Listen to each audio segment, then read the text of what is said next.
America और Israel ने मिलकर ईरान पर एक मैसिव अटैक लॉन्च किया जिसका नाम दिया गया ऑपरेशन एपिक फरी।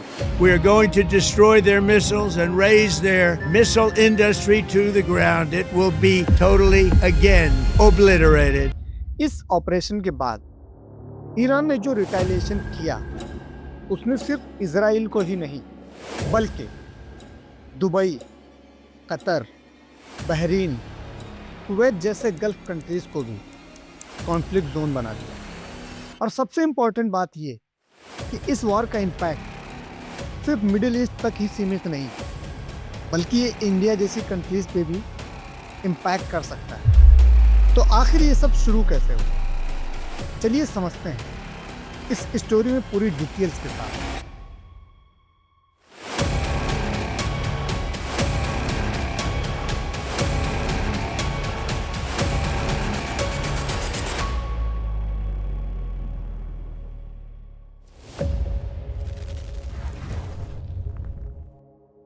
इस कॉन्फ्लिक्ट की न्यू एक्चुअली दिसंबर 2025 में ही पड़ चुकी थी जब ईरान की इकोनॉमी तेजी से कोलैप्स होने लगी। ईरान की करेंसी ऑलमोस्ट 40% तक गिर गई और फूड प्राइसेस लगभग 72% तक बढ़ गए। ईरान के अंदर हिस्ट्री का सबसे बड़ा प्रोटेस्ट शुरू हो गया।